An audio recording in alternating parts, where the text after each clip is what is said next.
Good morning, ladies and gentlemen.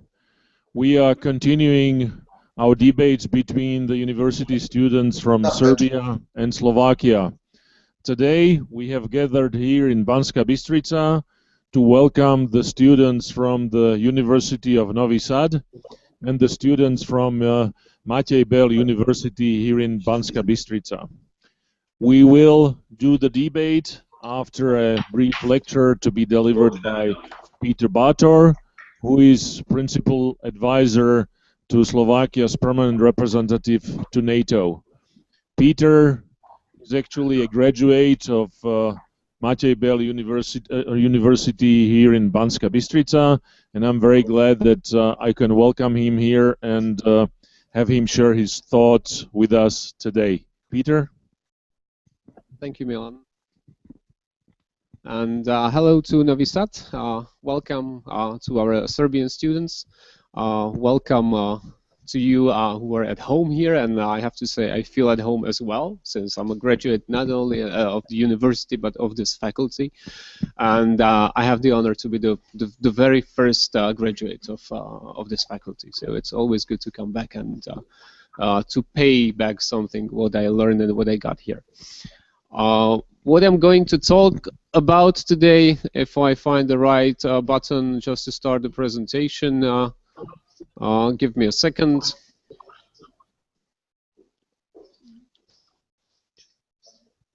No, just a second, we've got a small technical problem here. Yep.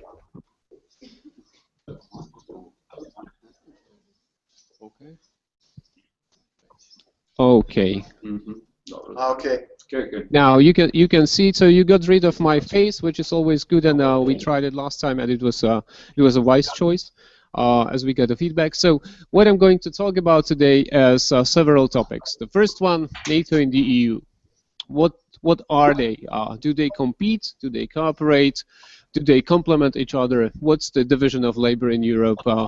Do you just want to become the EU member or NATO? Are there any differences, or is it enough to get to be member just of one of these organizations? NATO and prosperity.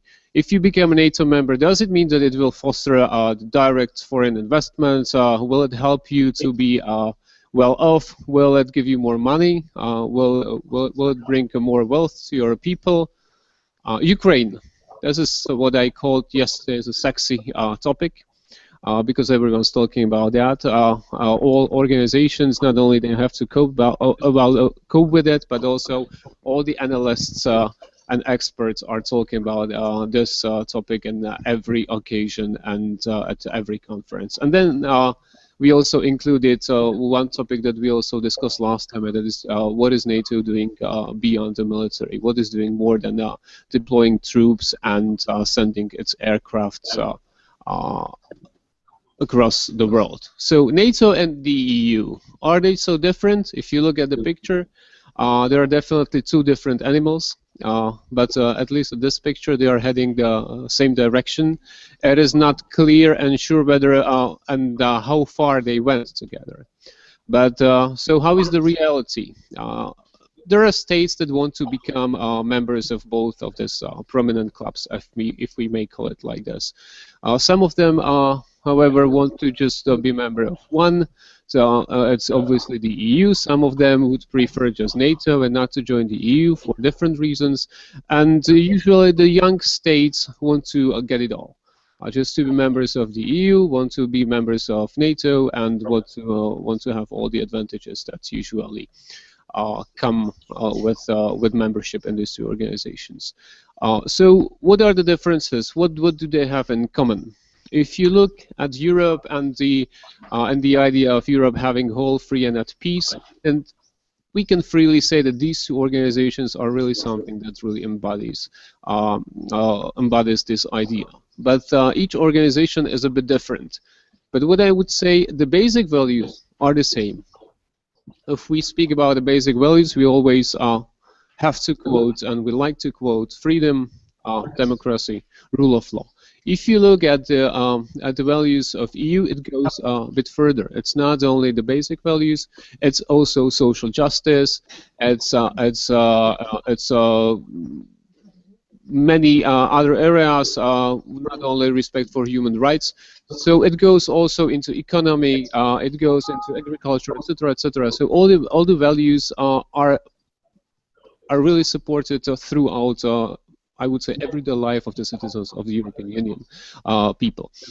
NATO, as I would say, more austere, but it does not mean that, that the values that NATO is based on are less important or are less rich. Freedom, peace, security, and shared values that you can read on the screen.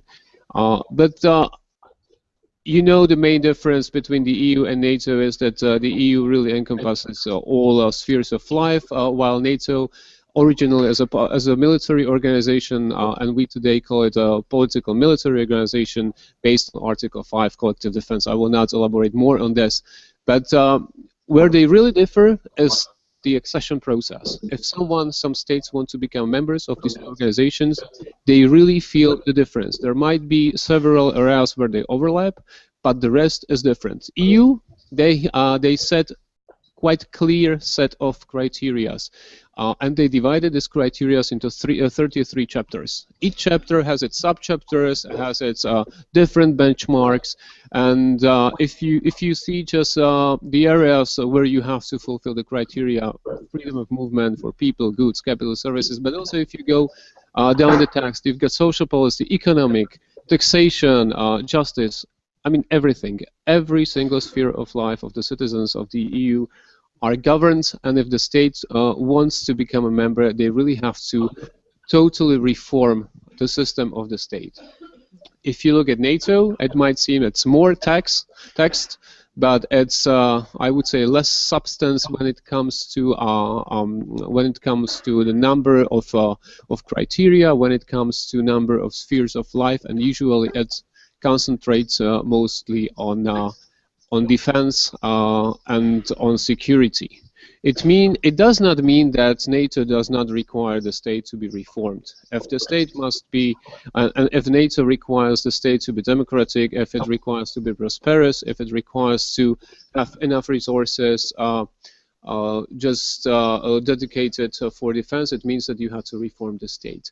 In many areas, they overlap. In some areas, NATO relies on the EU criteria. That's why it's always good if these two accession processes go in parallel, which means that sometimes the European Union looks at the benchmarks set by NATO, and it is obviously the case like in justice, for example, or rule of law, where NATO is relying mostly on the benchmarks from the European Union. So, is it a competition? In some areas, yes, there are not so many. As I said, there's almost quite clear division of labor.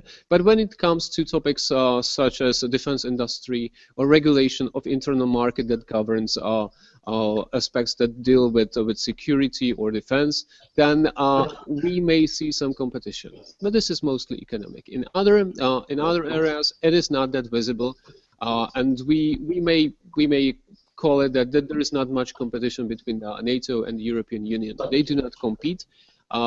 They try to find ways how to cooperate more. Where they cooperate, usually that's the missions and operations. One of the best examples, and that is not far from your state and from the region, is Kosovo, and this is really one of the best examples. We don't have many, and I will elaborate on this a bit later. In Kosovo, the European Union has its mission called EULEX, which is taking care mostly of public order and security and helping the Kosovo security force. NATO is, and of course justice. NATO is also taking care of security, but as a third responder, and this is one of, as I said, very few cases where when something happens, these two organizations can come together and solve the situation together. In other areas like Afghanistan, where we also have our troops deployed together with the European Union, there's not so much cooperation. Usually, when you talk, and I will talk about NATO, when you speak about the cooperation between the European Union and NATO, everyone is saying that there's almost no cooperation. Why is that so? If you look at the members of the European Union and NATO, they're different. Not so much, but the differences are really very important. We've got Turkey in NATO, which is party of the conflict over Cyprus. You've got Cyprus as a member of the European Union. This might seem that, okay, this is not that serious. Different states join different organizations, but if you want to cooperate, then all the NATO member states need to have a consensus over such cooperation. If you have a conflict or a party that is in conflict with the other state that is member of the other organization, there might be some problems. In this case, it's a very technical one. Cyprus does not have any agreement signed on exchange of classified information, which is always a very good argument for those who do not want to see the meetings. In fact, the real cooperation, everyday cooperation, is only going on the stuff-to-stuff level, which means that experts from both organizations can meet informally, not formally, just informally, and discuss. There are no decisions. There are no even official papers from these meetings. We may have, we have had so far several meetings on the level of the NATO North Atlantic Council, which you know as the highest body in NATO, and the respective body in the European Union.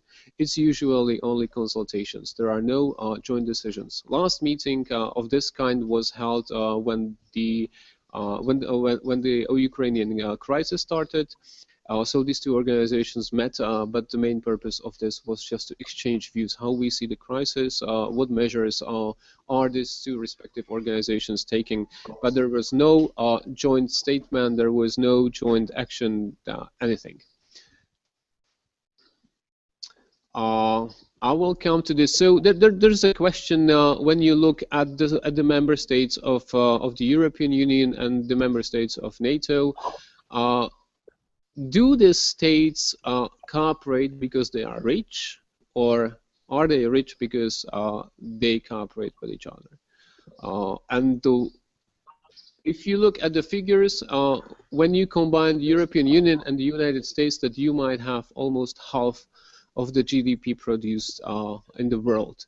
Which means, and I just referred to the picture that was displayed before, and you probably heard about the agreement or the draft agreement between the United States and the European Union, also on the sort of intensifying the economic relations between these two entities. Then this might be a block that would really produce half of the wealth of the world every year.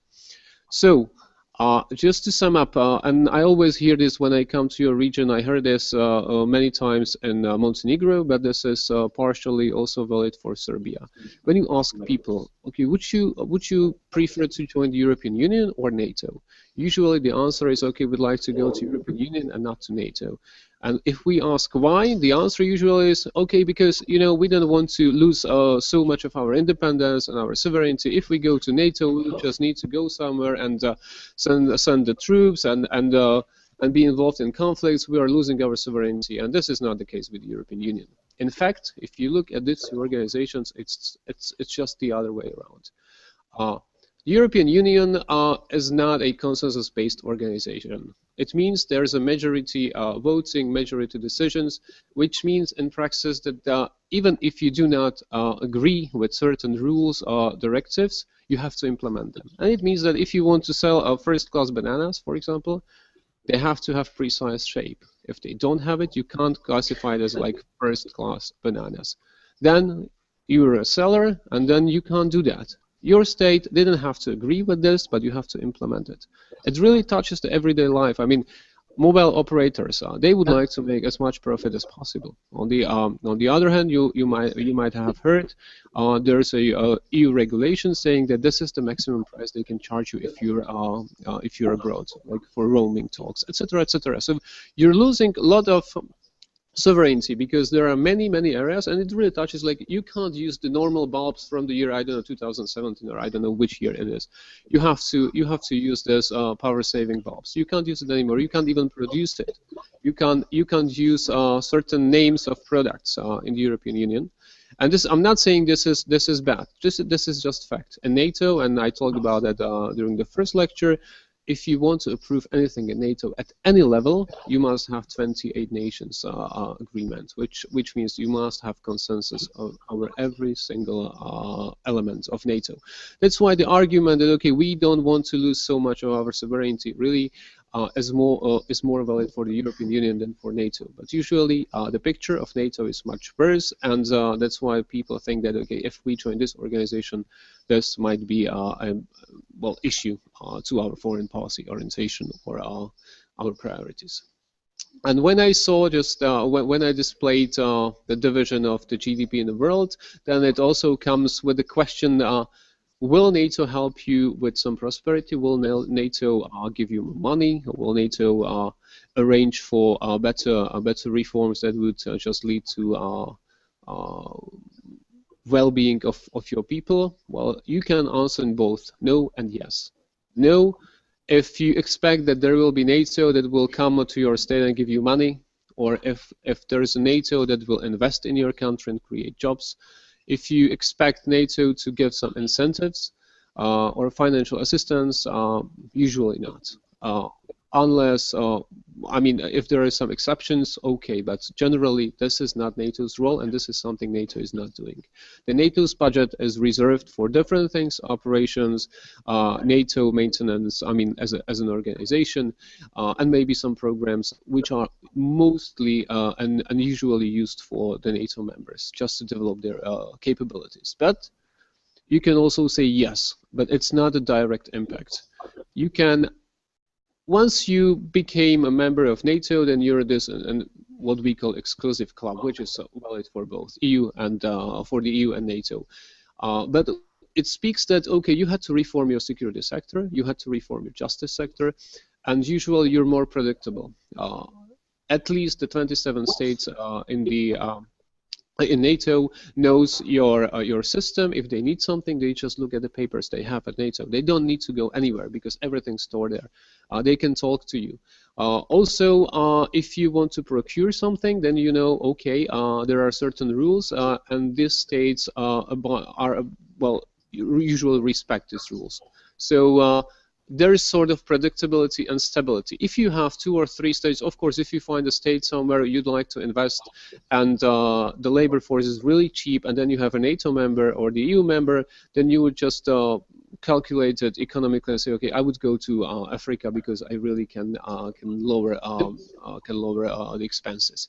But otherwise, if you have comparable states, the logical choice would be I would go for security and my safe investment, nothing else than this. If you look at this chart, this is the development of the GDP of the Slovak Republic. If you look in 1999, it was just 1 year after the change of the government that started the reform process, and then you see the development, and we ended up with over 10% GDP in 2007. This was something exceptional, even despite the fact that it was also good years for the economic development, and also that the overall development in the European Union and NATO was very positive. But this was the highest number that any NATO or EU member achieved at that time. You may also argue, okay, it was because you had to do the reforms, but you did not have to do the reforms because of the fact you wanted to join NATO, but you wanted to join the EU. And of course, EU is the primary organization that is responsible for economic sector and all the reforms that would foster the foreign investments and also the development of economic sector. But you had to do the reforms. Okay, so you would say, I will join the European Union, I would have all the reforms done, and then I will take care of my defense sector, and that's fine. I will invest as much as I need. But then you will end up with a situation that, okay, you've got all the other sectors reformed, and you will invest in something that has not been reformed so far, which means that you will need more money, and you will get less profit, just because you're investing in something that is not totally in a perfect shape. If you reform this, That's even better, because then you can spend your money more wisely and more efficiently. But then you have to think about the fact that, okay, if I want to have my defense sector develop properly, I need to invest in land forces, I need to invest in air force, I need to invest in infrastructure, in the Ministry of Defense and everything else, and it costs money. So if you look at the defense budget in total, and this is in trillions of US dollars, based on the 2012 figures, the whole world spent something like 1.75 trillions US dollars just for defense. Out of that, 1.02 was spent by NATO countries. If you look at the figure of the United States, it's 0.74 roughly, which means that those states invest a lot. If you look at the figures, then how much maybe Slovakia or Serbia invest in the system, that are really small numbers. And this is the percentage, how much these states invest in defense. As you can see, it's not the United States who's investing most. Russia is investing a bit more, but even this figure is not, I would say, huge. When I just saw the other charts, one of the countries that is investing most in its defense, based on the percentage of of the GDP, as South Sudan, for example, they're investing more than 8%. But then I come back to these reforms and how much you have to invest into your defense. You have two choices. You can be a standalone state, or you can cooperate with your friends in the region. But still, you have to keep all elements of the defense sector. If you're in NATO, then you do division of labor. This is what NATO is about. Just to shed a bit of light how it works in NATO. NATO just defines politically what is needed just to be able to respond to crisis, to be able to take care of the security and defense of its member states.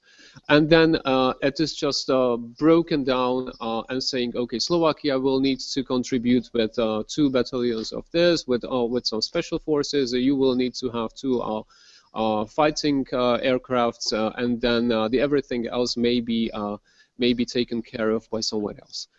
So it means that you will not have to invest in everything, which means that you have two choices. First, you will invest the same amount of money just to this 2, 3, 5 areas, just to really make it excellent, or you just save money because you don't have so much. In time of economic crisis, and if you look at the chart, Slovakia is today investing 1% of the GDP for defense. The obligation that we have as a NATO member is 2%, which means that we're like 50% behind what we have committed to when we were entering NATO. But still, if something happens, if we want to deploy our troops to Iraq or Afghanistan or Kosovo or elsewhere, we can. We are now, Slovakia is today at the 12th. On the 12th position of all ISAF contributors, and now the number is roughly something like 47 or 48 contributing nations. It's not because we are that rich or we have so big army, it's just because we were focusing on this contribution. If we had to take care about all other elements, we would just not be able to do that. So when the economic crisis came, we would with this 1% that we are now just giving for defense, we would not be able even to maintain the basic structure and the basic functions of our armed forces. If you look at Serbia, you've got 2.2% of the GDP just spent on defense. If you compare with, I don't know, with Slovakia, if we have it here, then we may say you have more soldiers, you are much more developed, but are you that able to send so many troops abroad? Are you able to sustain them financially while keeping the structure at home? And this is why some states decided to join NATO, just to enjoy the security umbrella. But it also means that you have to contribute with this 1%. It is not that easy. And you may have heard the Secretary General of NATO is now doing his farewell round of visits to all NATO member countries, since his term is about to finish after the NATO summit that will take place in Wales in the beginning of September. And one of the main messages that he's delivering in almost all countries is that spend more on defense, especially in the light of the Ukrainian crisis. We need NATO that is able to protect its member states, and to be able to do that, we need money. If you don't have money, you can have capabilities. If you don't have capabilities, then the Article 5 of NATO collective defense is just on the paper. If you don't have it, and the United States, who are bearing now more than 75% of all costs of NATO, are saying this clearly. There is a clear gap between the European Union and Europe, NATO Europe, and the United States, and we have to make this gap more narrow. And this is something what we heard also in Slovakia: spend more. The answer was we can't spend more because our economic situation just doesn't allow it, but we will try then to do our best once the economic situation allows it. We hope for having more money for defense. But what I wanted to say by this is that it works. I mean, solidarity in NATO is something very important. There's no free rides. If you do this, then you're losing your credibility, and then you're undermining your own security. Because if you don't contribute to the defense and security of all other NATO members, then they might say one day, okay, if you don't do that, why should we? And this was the argument why. So there was the question. That was the question: is the defense spending detrimental to other areas like school system, social system, healthcare system? The answer is, if you stand alone, you have to invest more in your defense, and the more you invest in your defense, the less you have for everything else. If you want to save some money, and if you want to have more security, then join with the others. I'm not saying join NATO, but join with the others. Then you can save the money for all other areas of life that citizens need as much as the defense. Because sometimes people just got used to it that security is for free, because they think if nothing happened, then everything's fine and we don't need the money. But if something happens, it means that there was a problem in the system. If there's not a problem in the system, then they will never notice. But it costs money. And then we come to this crisis in Ukraine. If you see the pictures, I just try to find three of them which really perfectly describe what happens in Crimea. You can see soldiers. None of them is clearly marked, so no one knows who the soldiers are. And in the first weeks of the crisis, also Russia denounced that these soldiers would be sent from their country. Then the president of Russia said that, okay, those were the Russian forces, but denounced any other presence in other parts of Ukraine. You can see the people are freely walking on the streets. They are just accepting the soldiers, because the stance of Kiev was that there would be no armed confrontation. They tried to solve this in a diplomatic way, but the result was that it seems that they just, at least for the time being, lost part of its territory, because there was a referendum organized with the result that Crimea would become part of Russia, without asking the state which Crimea was part of to say yes or no. And just briefly about the basic principles of international law that might have something might somehow apply to the situation. And if you open the Charter of the United Nations, which is one of the basic stones and building blocks of the modern international law, and also the system that the international relations are based on, then we always must speak about sovereignty, territorial integrity, and independence.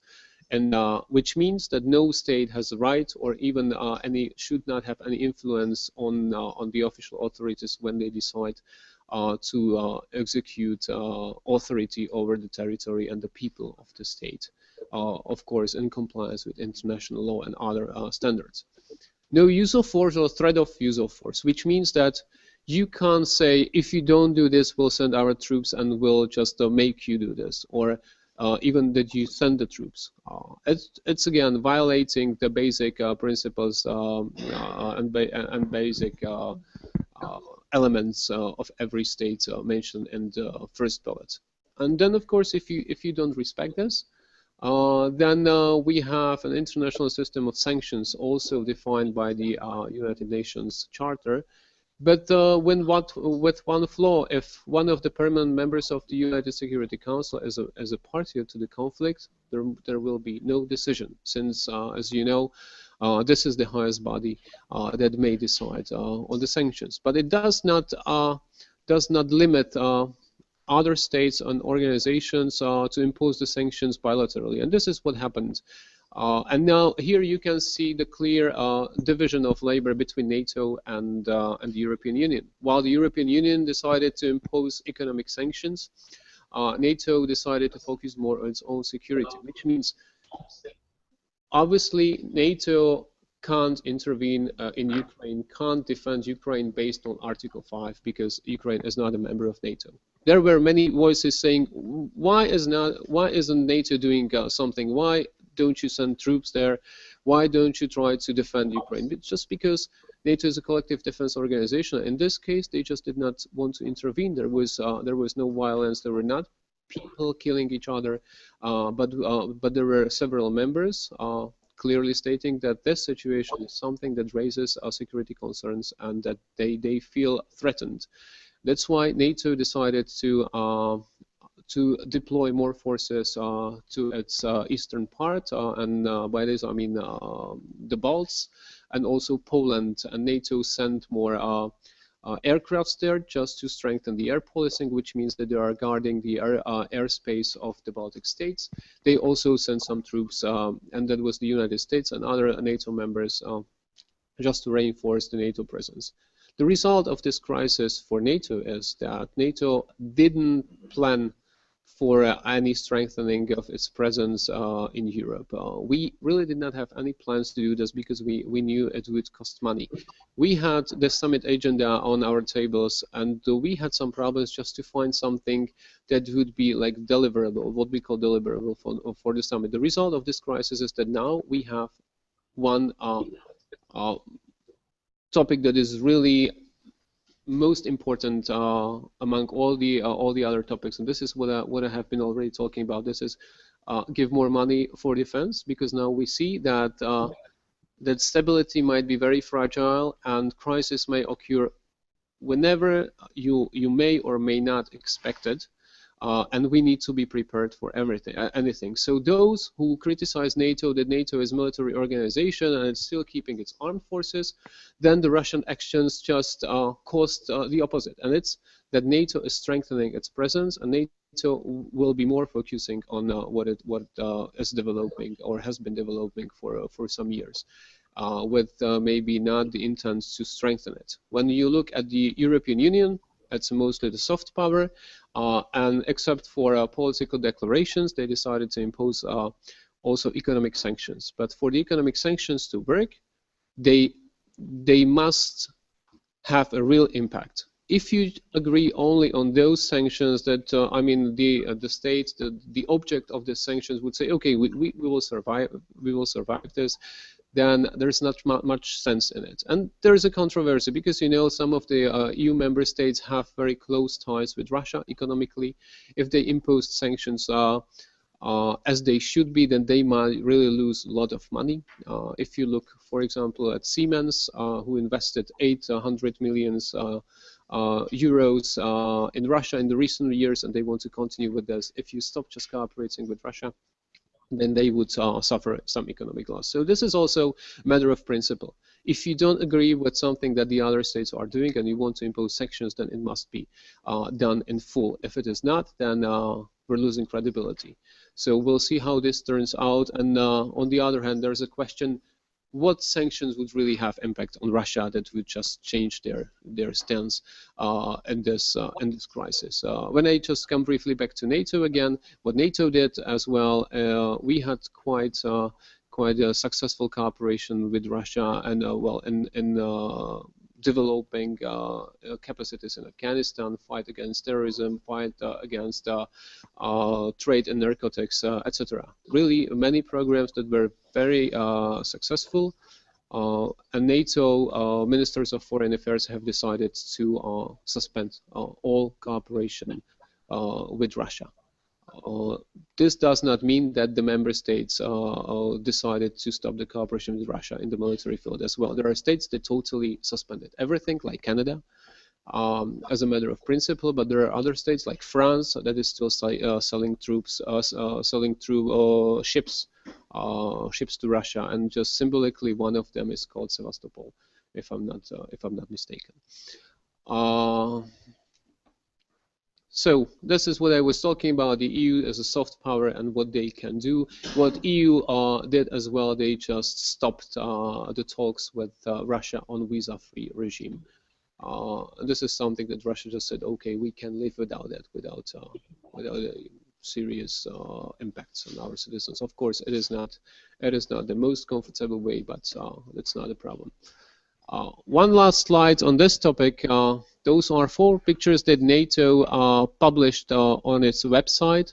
By the way, this website was so heavily visited during the first and second day. We thought that there was what the guys in IT call a denial of service attack, which means that you send too many requests on site just to put it down. This happens, by the way, to NATO website during the crisis, at the beginning of the crisis, and it made the NATO public website unavailable for something more than 24 hours. But with this one, NATO, as first time in its history, shared its intelligence publicly, just to show where the Russian troops are, where they are stationed, what they may plan. So this is something that NATO had not been doing before. So it shared its intelligence, how we see it, how the strategic commanders have it and see it.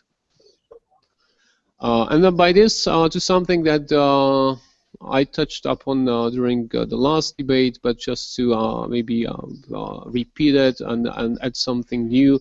What is NATO doing beyond military, especially today when you are facing serious threats and serious problems with the floods in your state? Very unfortunate situation. We're very sorry for this. Not many people know that NATO has an organization or a body that is dealing with such situations and has a long track record in this. It's called Euro-Atlantic Disaster Relief Coordination Center, and it is nothing less and nothing more than a coordination body that just brings capacities and capabilities of NATO members. When someone asks for help and for assistance, then the center sends this request to all NATO member states, and then they will just inform NATO what they have at hand and what they can provide.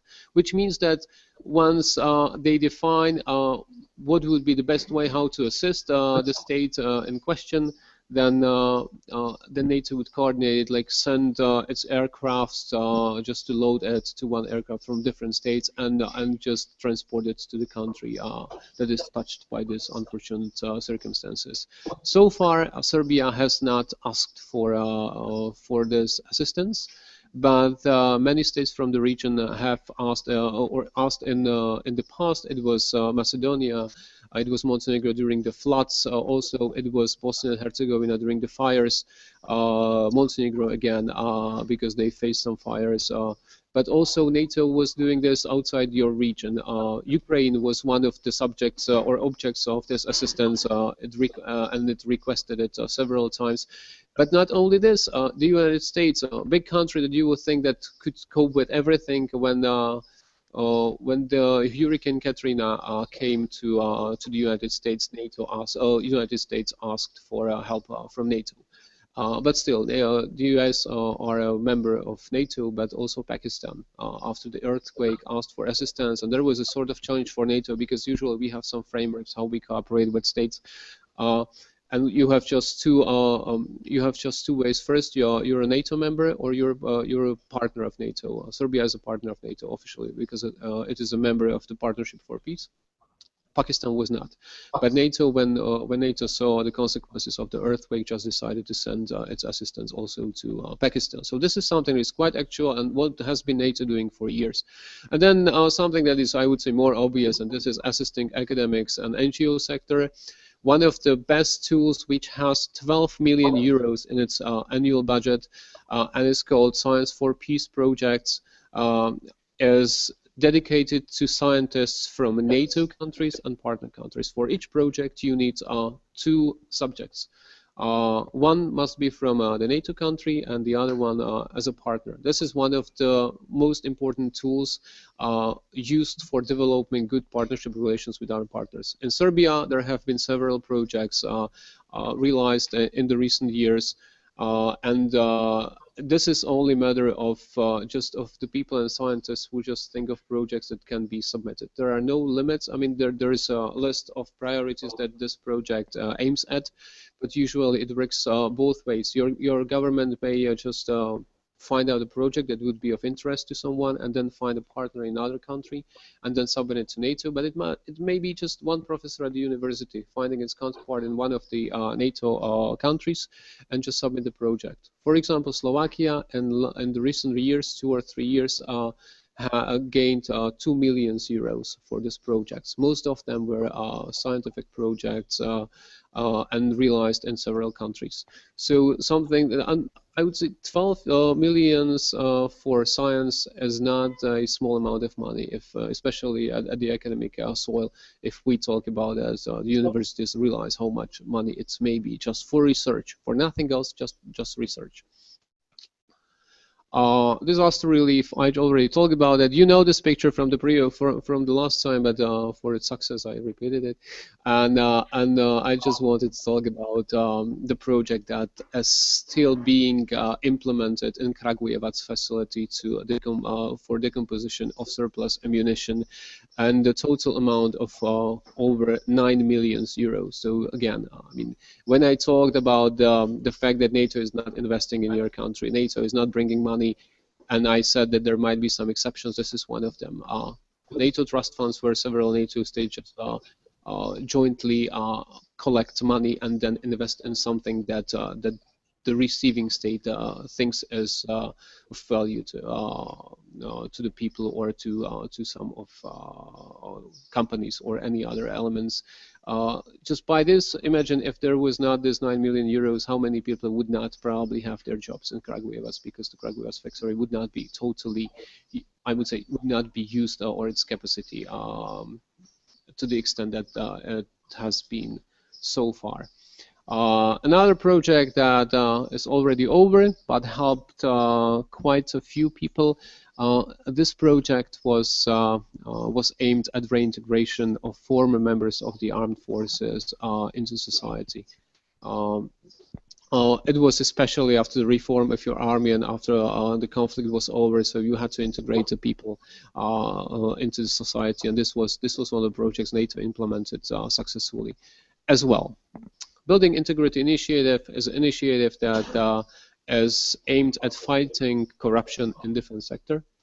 Why I'm mentioning this, because Serbia is one of the most active partners that is dealing with this one, and this is very successfully implemented, not fully, but also the NATO member states have the same problem with corruption in the defense sector. And if you read this label that I just have stolen from one of the US campaigns, it says that if you fail to bribe the right person, you will be prosecuted in a court of law. Well, when I read it twice, then it just came to my mind that you have to find the right person to bribe, otherwise you will be prosecuted. So be careful when you try to bribe someone. Always try to find the right persons, not those who have very strong values. Otherwise, it would not work, and you would be prosecuted. PDD grants, public diplomacy. This is something usually for just two subjects: NGO sector, non-governmental organizations, or academics, universities. If you have any project that has something to do with security, just apply. I have to say that the NATO mechanism, this funding mechanism, is one of the most, or the simplest mechanisms when you ask for money. In terms of filling the papers, and also in terms of just sending then the papers and statements of your accounts and everything back to NATO. You can have the money literally in 8 weeks back from NATO. So if you submit the project in 8 weeks, you can have the money, and then it may be implemented. And this is my last slide, and since I just have exhausted my time, you will have no time for questions, so save it for later, unless you really have something on your heart to ask. But if not right now, then we will have time after. Thank you very much.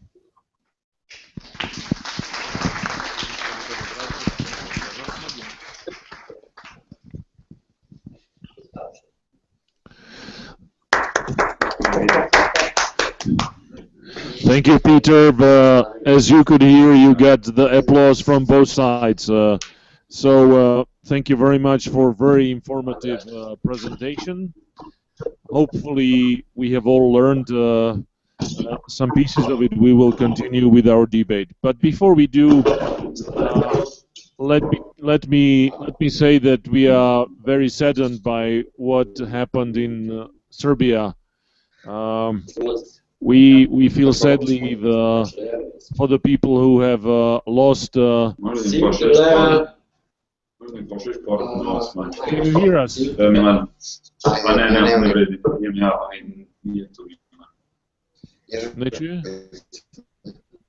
Can you hear us?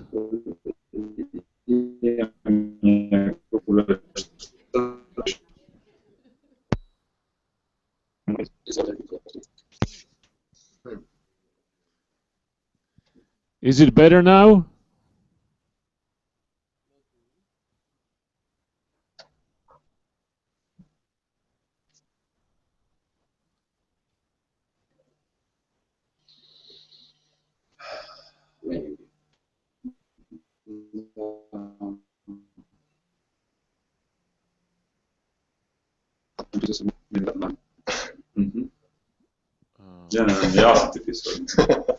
Yeah, please. In your mix, možda se čuje.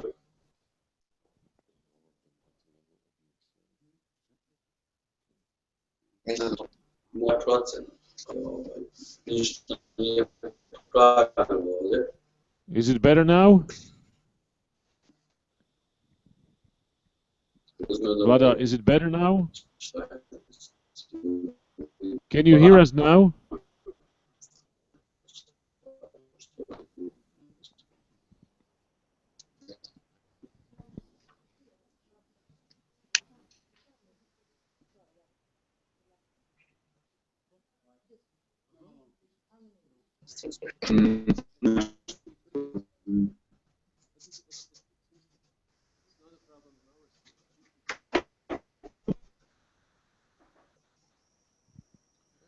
Is it better now? Okay. Da, probaj ponovo. Ugasit ću kameru. Ne moramo ih vidjeti. Did you hear the presentation? Okay. Manji protek, aha. Za ovdje naše. Da, turn camera. Da, naravno, hvala ti, da, hvala ti. Da, kaži ako, da ću možda malo zakasniti na Aha, što opet da se priključimo? Pa ne, evo sad ide naš zvuk, ide njihov. Ide zvuk. Novi Sad, can you hear us now? Yeah. Neki isključe i oni njihovu kameru, pa će da se sluša. So without the... The Kostane camera. Okay, everything is okay. We have now voice, okay? That's correct. We have voice and we hear you loud and clear. So you have no picture now? Yeah. All right. We will continue with our debate, but before we do so, let me say that we are very saddened by the flooding that has happened in Serbia and by the loss of lives of the people in Serbia. We hope that you will recover soon, and we wish you our best. We will continue with our debate, and we have the first question, which will be answered first by our guests here, by the team of Novi Sad, and then followed by Banska Bystrica. The question is to both teams. Do you believe that membership in NATO is connected with prosperity and creating jobs or not?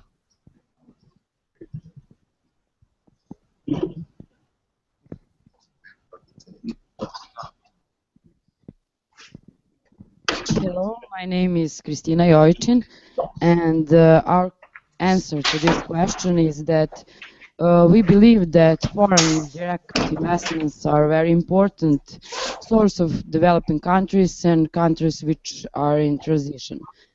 It is also a channel through which the recipient country, beside fresh capital, provides the basics for further employment, growth and development, transfer of knowledge and the foundation for the future export, which has multiplicative effects on growth.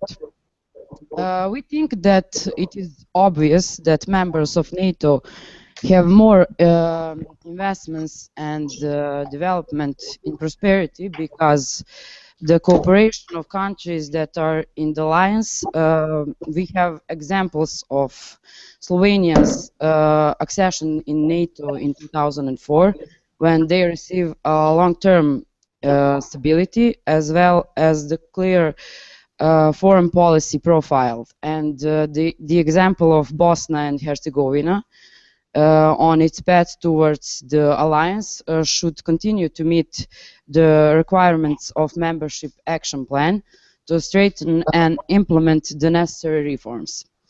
We can clearly see that prosperity can be directly connected to the membership in NATO, which is wrong because that shouldn't be the term for investments and jobs in any country. Investors believe that if a country is a member of NATO, that automatically means that investing in that country is safe. We believe that is not because of the current events in Crimea and Donetsk have directly involved NATO members who are closest to Russia. When NATO ordered them to increase budget expenditures on defense because of the potential Russian invasion. Not only are NATO states currently not safe, but are being threatened by war. We are a country that is outside of NATO, but we are welcoming all investors to come and safely invest in military neutral Serbia. It is good for every country to have regional cooperation and collaboration because it brings prosperity and well-being for all the citizens. But we think that does not necessarily has to mean to enter NATO. The second important condition for investment and development of jobs is the membership in the EU. The general determination of all Western Balkan countries is their common goal towards the EU, which is directly connected with the inflow of foreign capital and investments. That is a really important channel for the diffusion of technology, business skills, and new ideas across the national borders. For the countries in our region, we could say that they are far from having a secure, regulated, and efficient institutional environment. But in the context of EU enlargement in the Western Balkans, we should expect a better perspective in terms of economic development. Membership in the EU is viewed by potential investors in the light of lower country risk. Also, EU membership implicitly guarantees future macroeconomic stability and efficient legal framework, as well as the necessary policy stability. That would be our answer. Thank you very much. Thank you very much. Now, Team Banska Bystrica.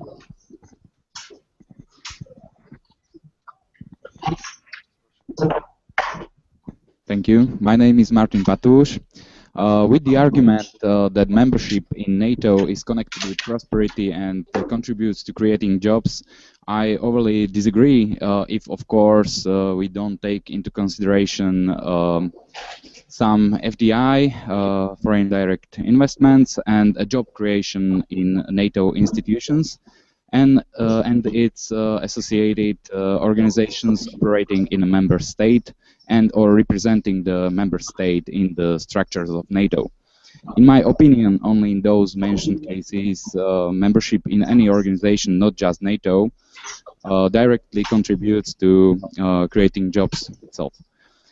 In the case of prosperity, it is very questionable because it doesn't matter so much on the membership in international organization, but rather on the country's economy, political system, rate of unemployment, and other indicators and factors influencing the prosperity of the state itself.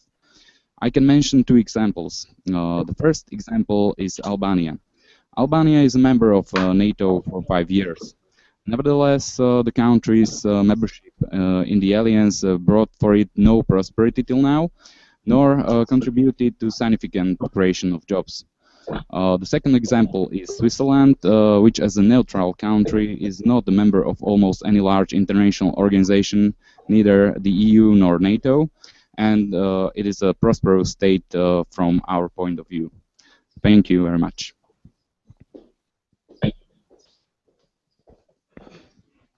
Fair enough. Do we have a question in the audience in Novi Sad that people want to ask? Is there a question?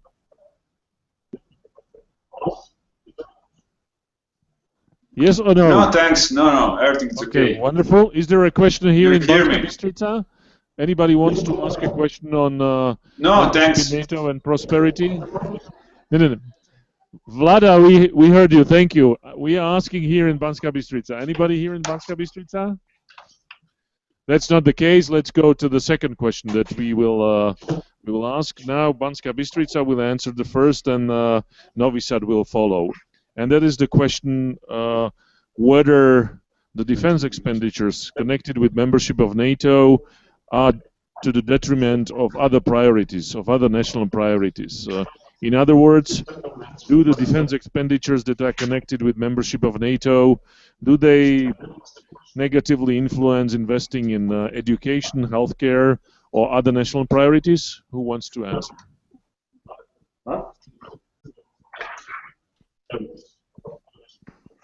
Hello everyone, my name is Tomáš Rakoncaj, pleased to meet you. Well, regarding the financing part of NATO membership, yes, we think that membership in NATO increases the expenditures of national budgets of individual member states. However, this is quite relative. Why? First question we should focus on is the matter of cost and benefit relation efficiency. Clearly, there's increase in expenditures in terms of direct funding, which is obvious. But on the other side, the indirect funding, which is set by 2% of national GDP, hasn't been met by most of the member countries. Well, some could say that few or most, well, rather most of the EU countries are bandwagoning the US or North American military power. However, if all of the countries that are member states of NATO reach the 2% mark that is required by NATO membership, even then it's quite efficient in terms of deterring the potential threats in the world. So let's say the so-called security umbrella costs are still a good deal with regards to individual national defense capabilities. Thank you very much. Thank you.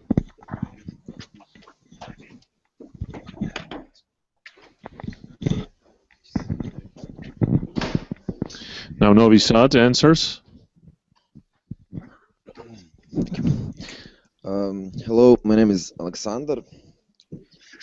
My answer to this question is NATO states that the greatest part, the greatest contribution part that a member state can make is indirect and comes through participation in NATO operations and missions and efforts to ensure that national armed forces are interoperable with other member countries.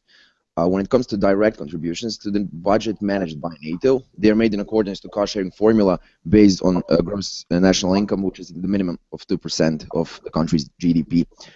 Serbian defense spending has been in decline for decades. Our country has begun the negotiations to join the EU just a few months ago and is now working on the top priorities, which are unemployment, and that is currently at 22%, which is a vast number, fighting corruption and reforming our large bureaucratic system.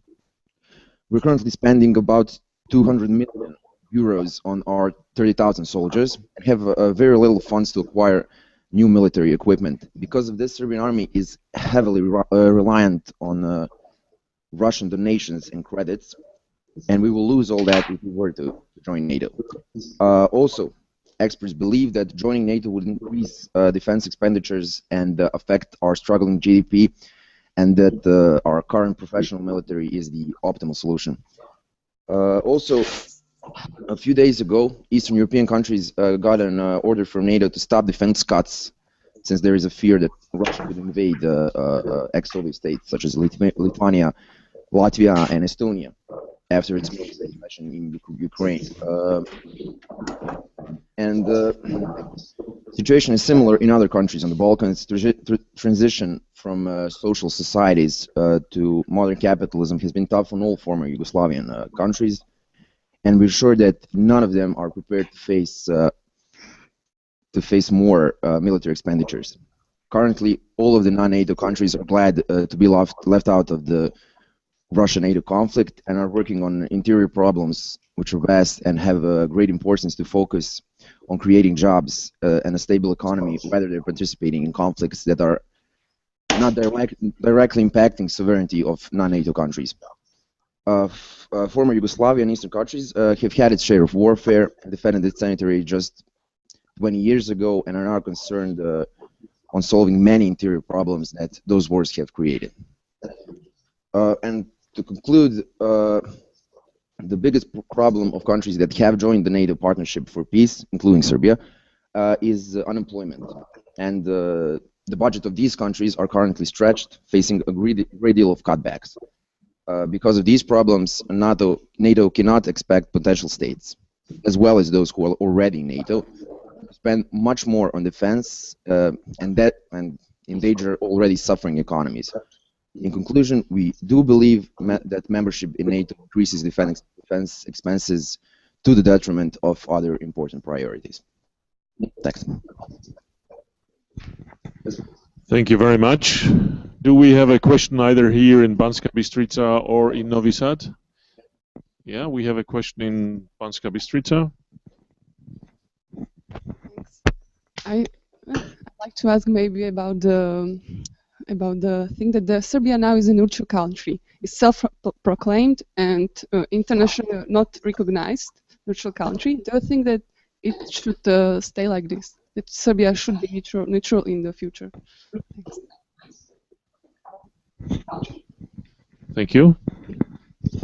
Well, yeah, as I said, our experts believe that our neutral army, which has 30,000 soldiers, is an optimal solution and can be sustained in the future. So we have a great partnership with Russia. They are very helpful in terms of investments and loans, and in that context and with that partnership, I think we could have a good army,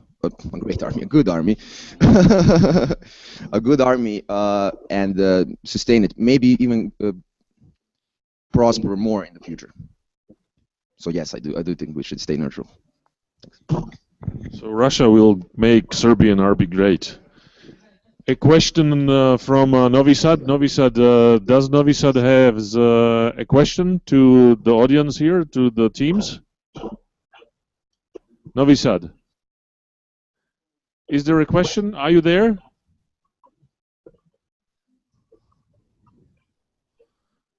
Hello. Well, let's continue. Well, yes? Yes. Can you hear us? Yes, we can hear you. The question was whether you have a question. Yeah, do you hear me, Milan? Hi. Yes, we do hear you. You're online. Would you want to ask a question? Yeah, okay. Question actually, what is the third mission of NATO? Do exist in NATO? Okay. Do exist? Yes. Yes. our question actually is, do exist in NATO third mission support of civil people in disaster, in earthquakes, floods, tsunami, etc. Do exist NATO support in crisis situation? Thanks. Yes, this is a question which I think relates to our third question, which we are going to discuss right away. It connects to that. But would you want to ask a question which was connected with the question that the teams have just discussed?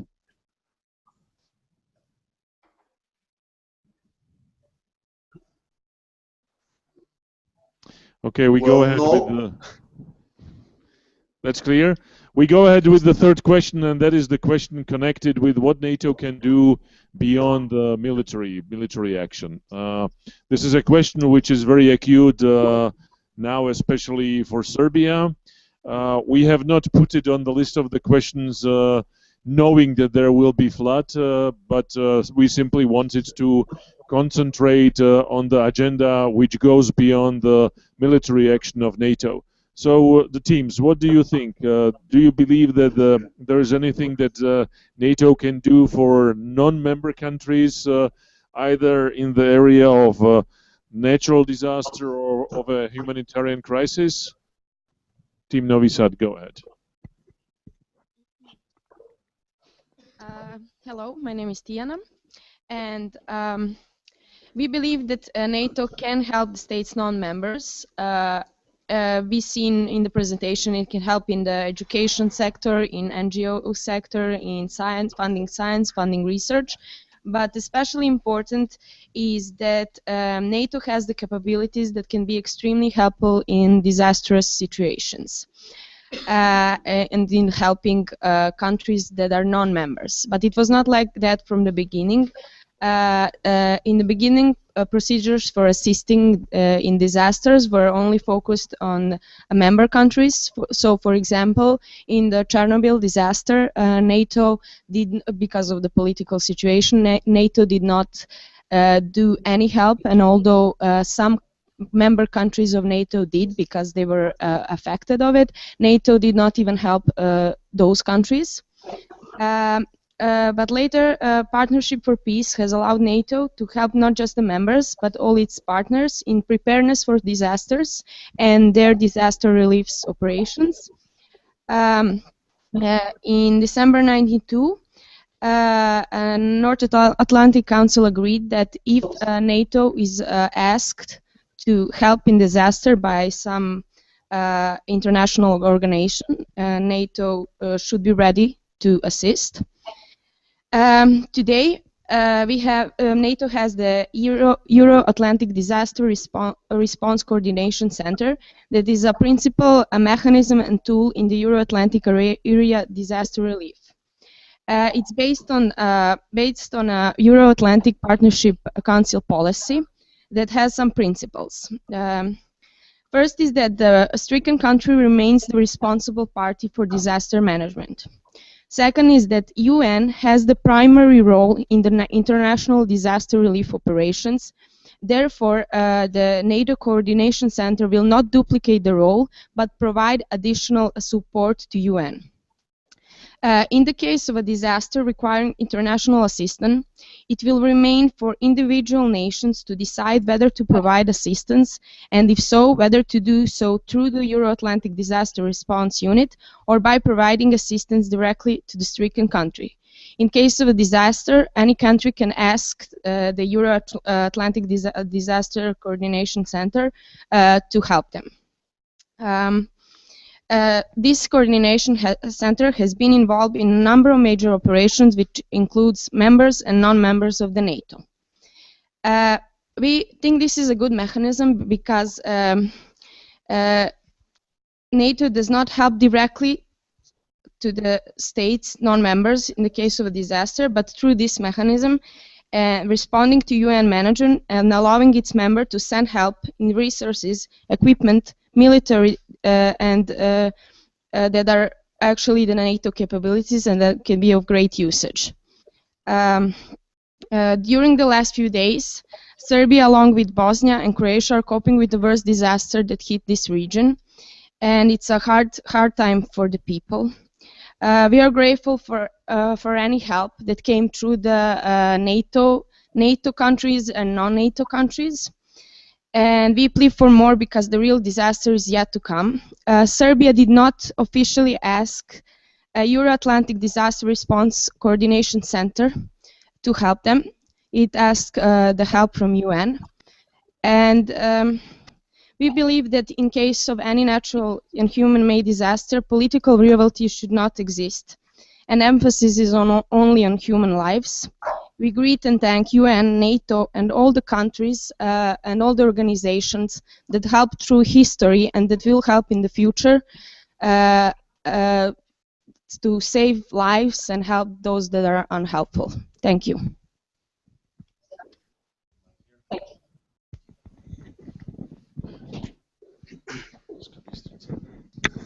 Thank you very much. Hello, everybody. My name is Hannah. I have prepared quite a long speech about this topic, but everything was said, so I don't want to repeat the things that they were already mentioned. So NATO created in 1949. The main purpose to secure the security of the member states. But beside these main functions, NATO assists also in the crisis management during the natural and man-made disasters, as was already mentioned. Also, the Euro-Atlantic Disaster Response Coordination Center was presented. What is it? What does it do? But the Euro-Atlantic Disaster Response Unit was not. So this is the second basic element of this in this field. And I'd like to sum up the main areas of responsibilities that Euro-Atlantic Disaster Response Coordination Center does. The first one is the coordination of the response to natural or man-made disasters. This is the first area of expertise. The second one is information sharing on disaster assistance, and the third one is the organization of seminars and annual large-scale exercises. Although this kind of work is NATO operates in this field since 1950s and provides help in this kind of stuff. It was largely publicized after the Kosovo refugees crisis and after the help during the Katrina hurricane or after the earthquake in Pakistan. So what I wanted to say is that it has a long history. This kind of operations in NATO. Here, NATO supplemented the institutions of first reaction. So when the state or the government or the Ministry of Internal Affairs, the police, army was not able to cope with the situation in the state, with the disaster by himself, by its own, they formally asked NATO to come. It's a condition, I think, to ask for this help, and the NATO provided the provisions needed that were asked for. So in the end, I would like to pose a question. So why the military means should be used, should be employed in the disaster relief operations? I think yes, they should be employed if the disaster is just too huge for one state to deal with by its own. So it's a good thing, I think. As it was already mentioned, 5 days ago, Bosnia and Herzegovina asked for help, this kind of help. Serbia has not yet. This is maybe it was already responded, but maybe I'd like to ask once more: do you think that Serbia should ask and should accept this kind of help from NATO? And in conclusion, I'd like to present my personal opinion about these operations in of the NATO.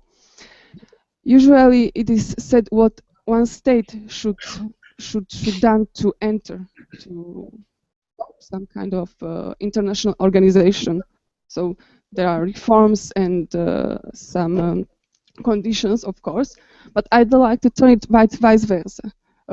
What NATO should do that Serbia would like to join NATO, and I think this is a very good thing to improve NATO's prestige and image in Serbia. This kind of help, and it can be a good one because, as we all know, the support of Serbia entering to NATO is very low in Serbia. It's around 13–15%, and maybe I disagree with the one thing that was said in the presentation, that it's because of fear of losing the sovereignty. I think it's because of the historical experience that has Serbia and Montenegro with NATO. So this is, I think, this disaster relief aid help is one of the very good means to improve NATO's image and prestige in Serbia. Thank you. Wonderful. I'm afraid that we will not have the time to answer all the questions, but we can try to answer at least some of the questions which are connected with the topic that we are discussing, and that is actually disaster relief. Vlada, your question was connected with this, actually with non-military operations. Would you want to repeat the question so that the teams can answer it now?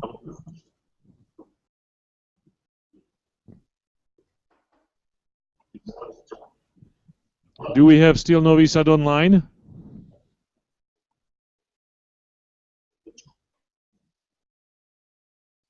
I think that they get totally disconnected. Yes, please. Wonderful. Vlada, would you want to? Yes, but the voice is a bit late, but we can hear you. Wonderful. So would you want to pose the question to the teams?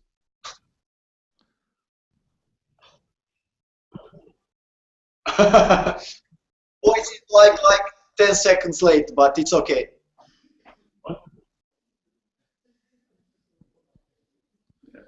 We are waiting for your question. And can I ask a question, Milan? Certainly, we are waiting for it. Go ahead.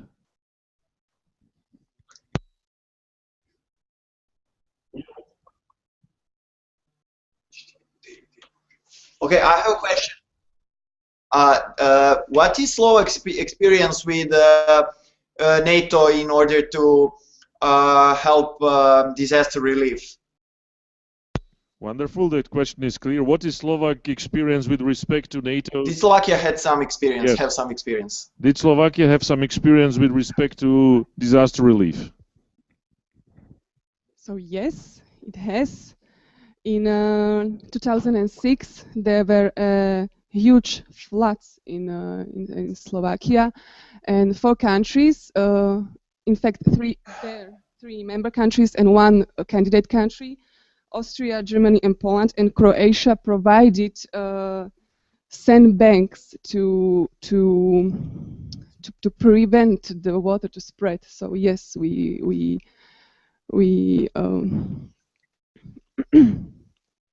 received this kind of help and aid from NATO. Thank you. Any other question from Novi Sad on this?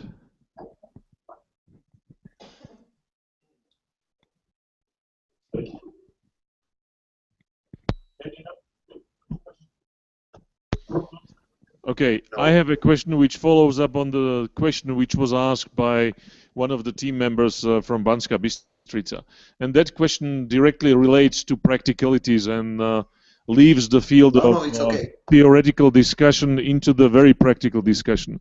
And my question is, do you believe that considering the flooding in Serbia, when the government asked for help, the neighboring countries asked for help, the European Union and Russia, do you believe that that the Serbian government should have also asked for assistance from NATO?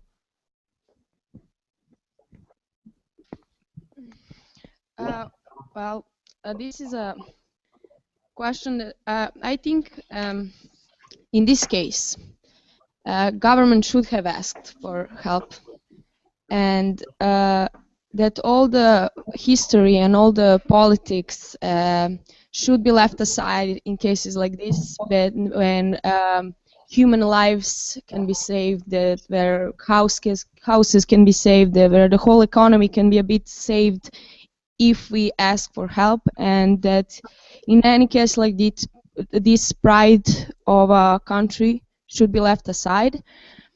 On the other hand, the problem is that the people would not maybe see it. It's not, people would not maybe agree with it. They would think what are NATO is doing here now.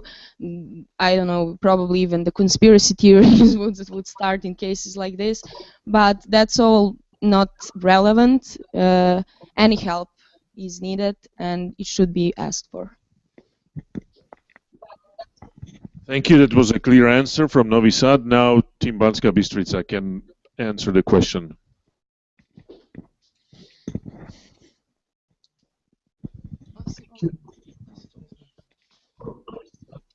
Well, in my humble opinion, with regards to this question, yes, Serbia should ask the international community for help. NATO should be the first one to respond if you see the slight difference in the wording of this. Thank you.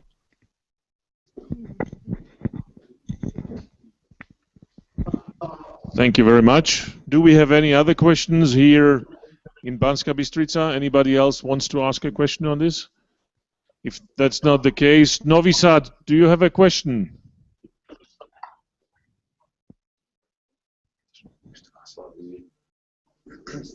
No, it's okay.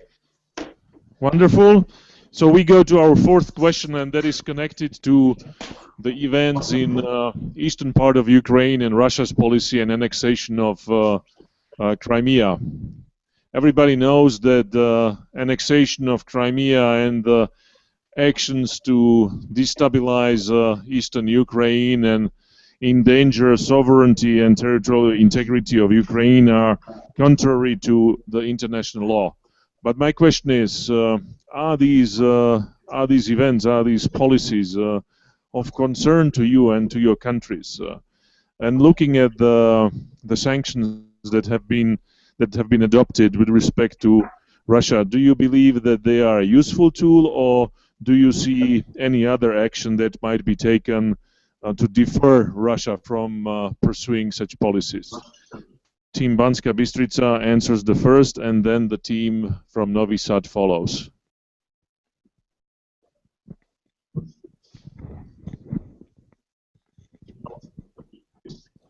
Thank you very much for the question. Hello everyone, my name is Martin.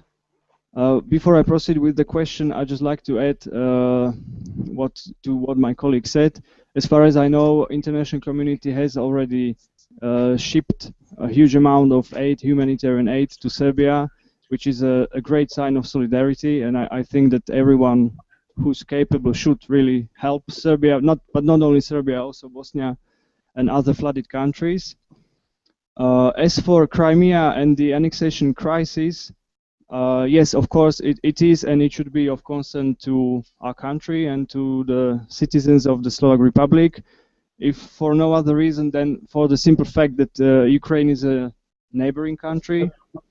I'm not afraid that the crisis could spill over to Slovakia, because in this case, Slovakia is a pretty stable democratic country. But still, it can affect us in many other ways. One of them is, let's say, criminal groups of smugglers, maybe armed smugglers, could penetrate our borders and enter Slovakia, which could pose a security threat. Another one is possible huge influx of refugees, which would also affect our internal security, let alone the economic aspects of the question. But this is a very, very narrow view of the topic. In order to draw a broader picture, we have to look at the crisis. Ukraine has become a center of a geopolitical pulling and tugging. So it has become a center of contemporary geopolitics, and it's our neighboring state. Secondly, to add to the broader picture, we are a member state of the European Union and both NATO. So it affects us not just as Slovakia alone, but as Slovakia as a member state of two key players who should act and react in a way. Then, of course, there is a question of energy security. I think we all remember winter of, if I remember correctly, 2006, when the gas supplies were halted from Russia, and half the Balkans froze when we were on the brink of freezing. So that are all questions and aspects that can hit us if the crisis is not solved. So that would be my answer to the question. Thank you.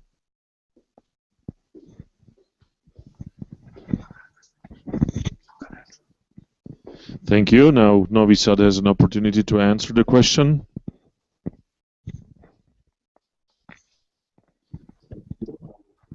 Hi, thank you. My name is Marco, and I would answer to this question. Yes, I think that the situation in Ukraine and Crimea is. I think that events in Ukraine not only should be, but they must be of concern to our country, to government of Serbia. Because we were in that situation, and we still are. In February 2008, almost 20 years long dispute in Kosovo escalated in one-sided declaration of independence of so-called Republic of Kosovo. Since then, Serbian government tries with every diplomatic means to save its territorial integrity, which is guaranteed by international law. This is why a situation in Ukraine is very important to our country. For the second part of the question, I think that any sanctions towards Russia are meaningless, and they are not best solution to Ukraine crisis. That is also a position of Serbian government. Our government making an effort to maintain a balanced position regarding Ukraine. In the one hand, Serbia has an interest in supporting Ukraine and opposing the separation of Crimea because of the ongoing problem of Kosovo. But in the other hand, we cannot impose sanction because that will put us in contrary position to Russia, who opposes the independence of Kosovo and backs Serbia in the UN Security Council. Also, country in development like Serbia cannot lose one of the major capital investors, such are Russia or any country in European Union, and that puts us in tough situation. I think that main reason why we think that sanctions are not the best solution, and is that this action can start serious energetic crisis in European Union and whole Europe. Europe, for example, Europe gets 24% of its gas from Russia, which in short term seems insignificant, but in medium to long term, this puts Europe in highly vulnerable position to Russian control over gas supplies. Many of European countries are majorly or totally dependent to Russian gas. We all remember gas crisis from 2009. Okay, maybe. When an argument between Russia and Ukraine led to pipeline shutting down for 2 weeks in January. So to summarize, we think that sanction toward Russia cannot benefit any party in this situation. Only solution may only be found in extensive dialogue and reaching agreements through compromise. That is on it.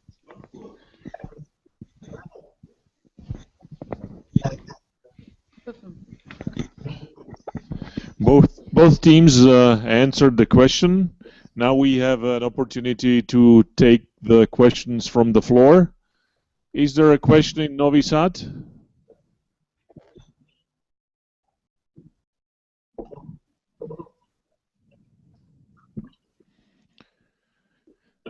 Novi Sad, is there a question that you would want to pose?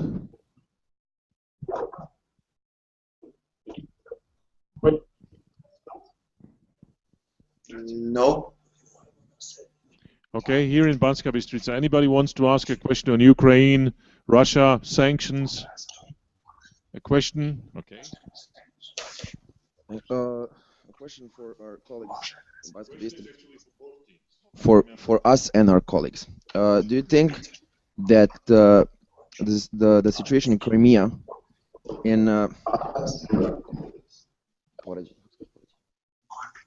respect to the situation in Kosovo, poses a double standard, where in Kosovo NATO defended people's will after referendum, and here sanctioned Russia for doing the same?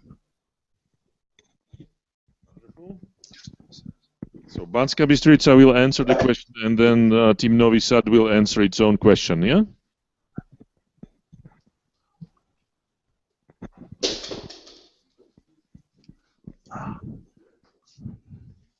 For Fleck. Thank you very much for the question. I do agree with you. What we have on the international scenes and what we have had in last, let's say, 20 years, it's definitely double standards. So what is allowed for one state is not allowed for another, and there are applied different sets of principles for, let's say, similar situations. Well, I do agree with you. I don't know what else to say, basically.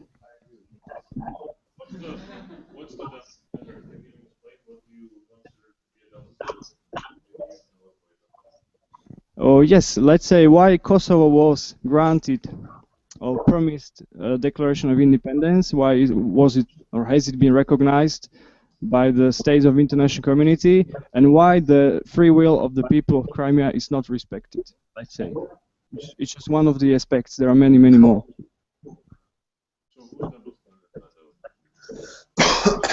The double standards of the international community, because there is usually consensus between, let's say, the key players. Okay, sometimes some of them abstain or disagree, but most of the key players agree, let's say, in respect of Kosovo with respect to Crimea.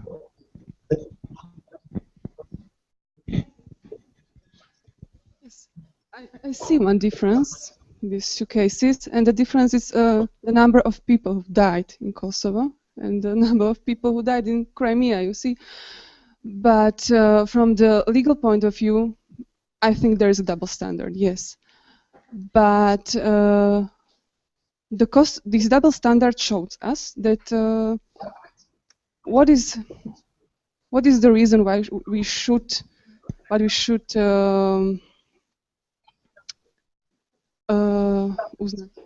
recognize the country. So many people has to die to recognize the country. This is the question for me.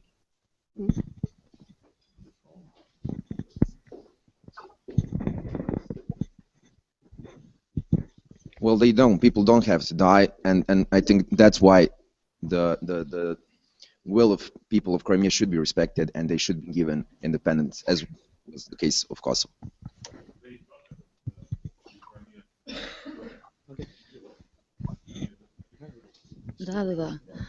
I just wanted to add that the number of human lives cannot be measured, by my opinion. It doesn't matter how much people died at Kosovo, at Ukraine. For me, it's the same. The number of people who died is the same because human lives cannot be put on a measuring case. Thank you. If I may have a question and comment first. First, there's one. No comments. Okay, just question. Okay. Okay, I have a question when we're talking about double standards, and it's mostly focused on the Serbian team, but you can answer it as well. Okay, there is a clear case with Kosovo and your position. Of course, it was part of your territory. You lost it after the NATO intervention, and you're basically and principally against the policy that someone comes and says this is not your territory anymore and taken by force. Be it then afterwards based on a referendum or whatever. Then we've got, I would not say the same case because this is totally different from Kosovo. But then you have a case that the armed forces of Russia, in this case, came to a sovereign territory of Ukraine, took part of it, for a time being organized or helped organize referendum, and then this part of Ukraine just became part of Russia. So Ukraine lost this territory. Your government and your stance is that, and what we heard and what we read was that you will never support sanctions against Russia, which translates into a position that we don't think that Russia did something wrong or something that should be sanctioned for. Isn't this a sort of and now, yeah, and this is the question: is it a schizophrenia, or what is it? When you, on one hand, you support, you're totally against the principle that someone comes and takes part of your territory. On the other hand, you support a policy that does the same. So, what is your position to this? Actually, the question is for both of the teams. So, Team Novi Sad answers, and then Team Banska Bystrica will answer the question. I mentioned that we are in tough position in this for this question because of that.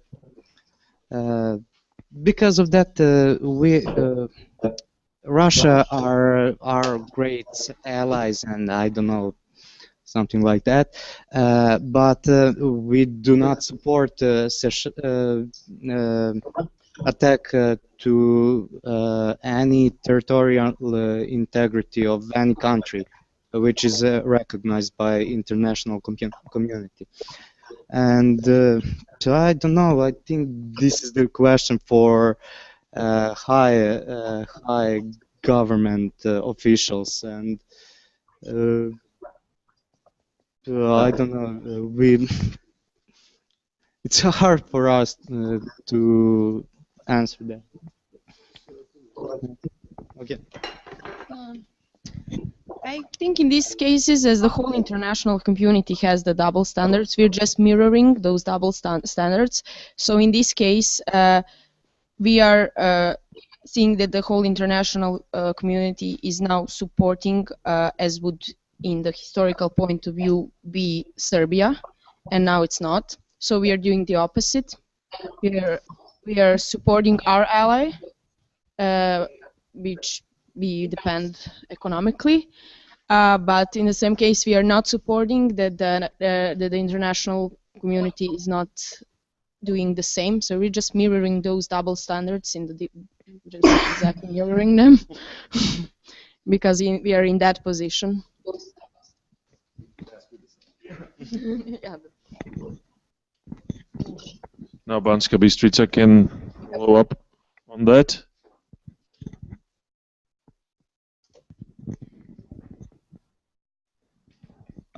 I understand the position of Serbia very well. It's a very unrewarding position. It's like between the devil and the deep blue sea. So you can't really choose the lesser evil in this case. I think it's not schizophrenia as you mentioned. I think it's a very pragmatic view. Serbia has a free trade area with Russia. Russia is one of the biggest investors in all the areas. So I think it's just a pure pragmatic view. in case of Serbia. I would just like to add something to the double standards. It's not just, let's say, the United States who have used double standards. The Russia is doing the same. So basically, all the great powers have used and will use double standards as it suits them. I'm a realist in this view, so that's what I think. Thank you. Wonderful. So, as it seems, both teams will believe that Russia is free to go militarily into any country and annex it to Russia. So, this is the answer that we are hearing here. But we can leave it. You don't agree with that?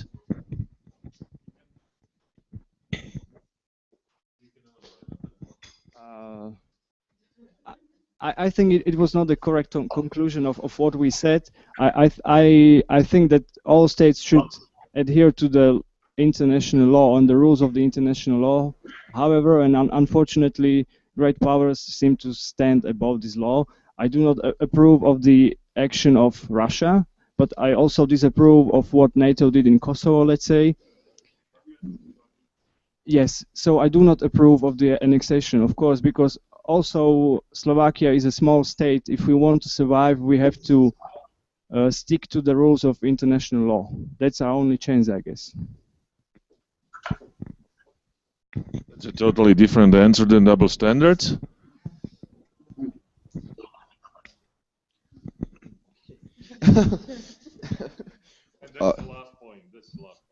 Okay, thank you. Yes, I completely agree with our colleagues from Banska Bystrica. Everybody should respect international law, and if we start doing that, we can hope that that one day we wouldn't have to have these conversations and talk about the double standards, because they should not exist. Thank you very much. Now we come to our fifth and the last question. And as we have talked about the values of NATO in our previous discussions, and we were elaborating on EU's values in Peter's presentation at the beginning of the debate, when a country is negotiating with the European Union, do you think that this has any impact on the values that the country adheres to? And is the country which is negotiating with the European Union, by the virtue of the connectivity between the values of the European Union and NATO, being drawn closer to the NATO? Team Banska Bystrica is first, and Novi Sad follows. Hello, my name is Matúš Tulajter. I would like to focus on the legal feature or the legal point of view of that question. Mr. Bator mentioned most important values of the European Union and NATO, but I would like to feature on the rule of law and enforcement of law, not only in connection with execution of judicial claims, execution of criminal or civil claims, but also in the area of internal security, the fight against organized crime within accessing or negotiating member states. If I compared Slovak position or Slovak legal system during 1993 and 1998, and after the new government or the new reforms to access European Union and to approximate necessary European Union laws, I would say that we made a huge lot of positive reforms to make the law more enforceable, not only in judicial point of view, but also fight against organized crime. Another thing I would like to add is that enforcement of law levels is the indicator not only for the citizens of the respective states, but also for the foreign investors from the foreign countries, that they are encouraged by the enforcement of law levels. Yes, so my answer to the question is yes, these values are able to strengthen the values of the states in this respect. And I would like to also ask our friends from Serbia, what is their opinion to law enforcement levels, law enforcement capacities in your country? Because it also belongs to the Copenhagen criteria to access European Union. So is your country ready to cope with these requirements? Thank you very much. Thank you.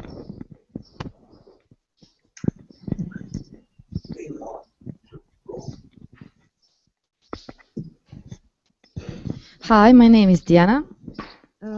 First of all, yes, we believe that the negotiation with the European Union strengthens a country alignment with the EU values, but when it comes to NATO values, it's a bit different. Because, first of all, because NATO values and EU values are not the same at all of the topics. They are based on similar things, but there are some differences. The European Union is founded on the principles of liberty, democracy, respect of human rights and fundamental freedoms, and the rule of law, as you said. When the EU launched the common foreign security policy some years ago, it placed human rights at the heart of this policy. So, the European security strategy, adopted in 2003, states clearly that spreading good governance, supporting social and political reform, dealing with corruption and abuse of power, establishing the rule of law and protecting human rights are the best means of strengthening the international order. On the other hand, NATO is a military organization that is based on noble qualities such as democracy, justice, peace, and security.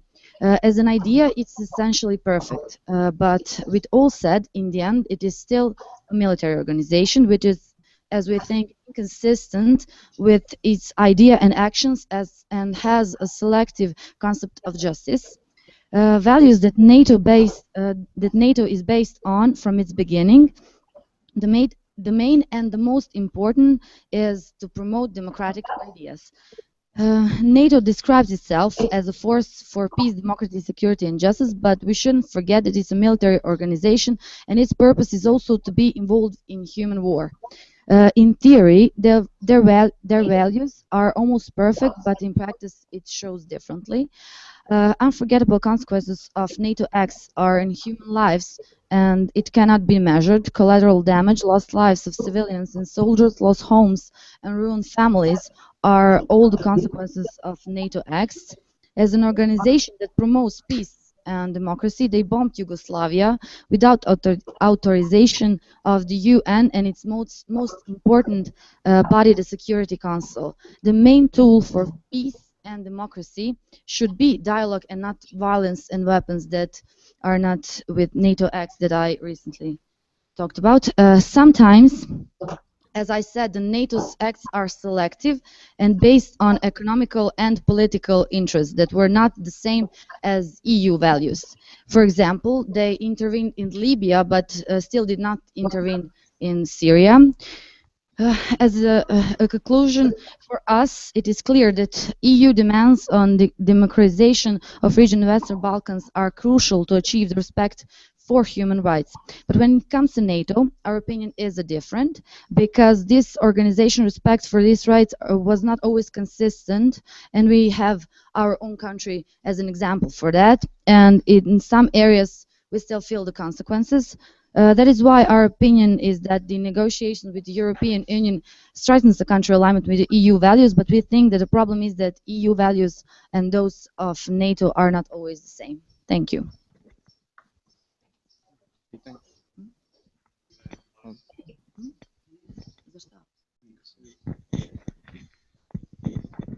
Thank you very much. Is there a question here in Banska Bystrica or Novi Sad which wants to follow up on the ones that we have just heard? You have a question, yeah?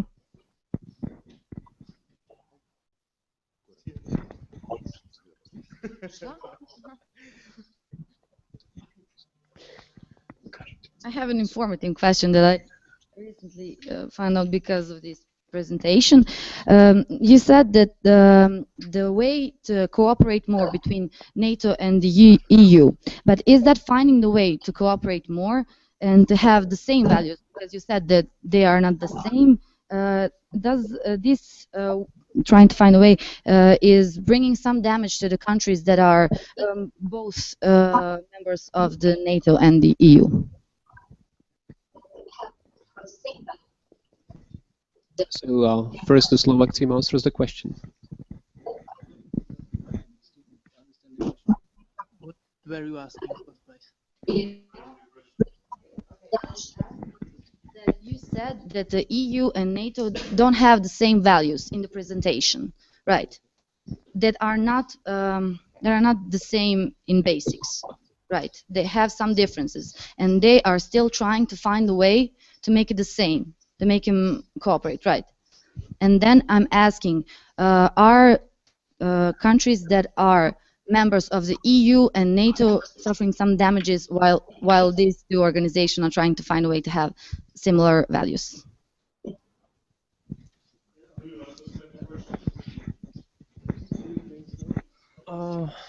Okay, thank you for your question. Foremost, I would like to rephrase our position, probably. Basically, both NATO and the European Union are utilizing the values of what we call neoliberal governmentality. However, the way that they do it is quite different. While NATO focuses more on the hard power aspects, trying to lean towards soft power in some cases to be still to cope basically with the post-modernity of European Union. The European Union is kind of demilitarizing its armies and focuses more on the soft aspect of the power. And here's a counter question for you. Do you believe that soft variants of power could exist without its hard counterpart?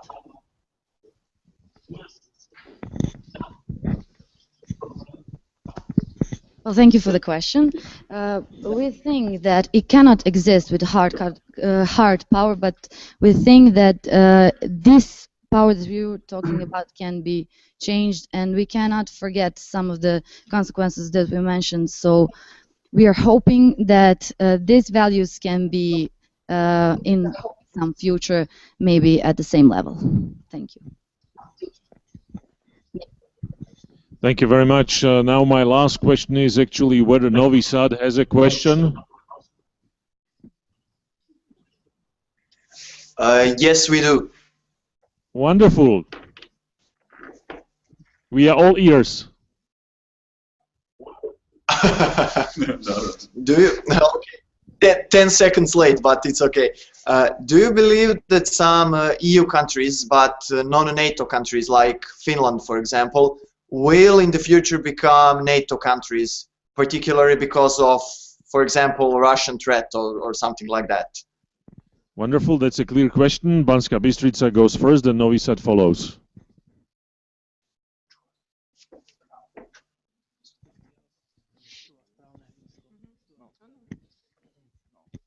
So my answer is no, because Finland is a neutral country, so I don't think that they will change their attitude to this topic.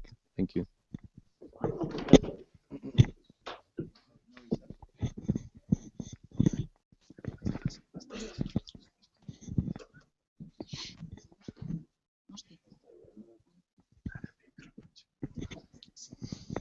I think that's the question for Iceland students and not not Serbian. I don't know. I think it will stay neutral because it hasn't yet shown any signs of wanting to do that, to join NATO. And I would like you to repeat the question considering law enforcement and the EU. So what was the question? Yes.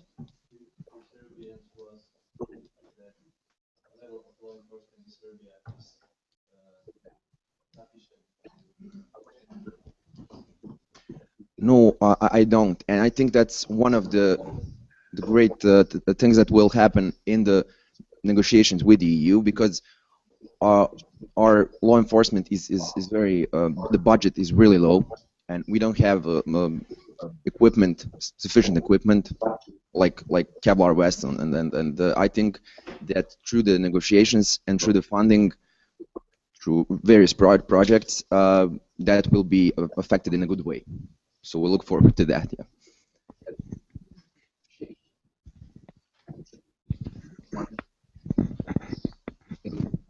Thank you very much. Novi Sad, you got response to your question. Is there any other question that you want to ask before we finish the debate on the Finnish question?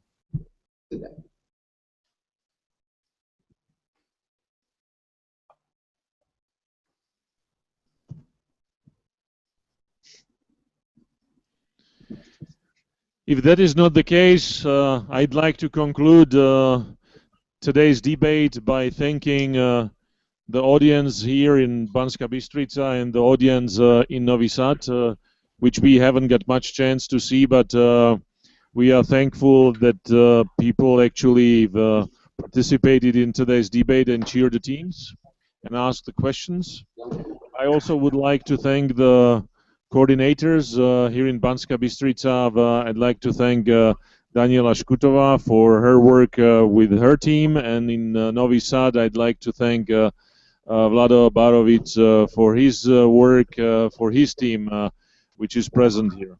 I would also like to thank Tibor Moldvai of Center for Euro-Atlantic Studies, our project partner on this joint project, and I'd like to thank National Endowment for Democracy for supporting our discussion.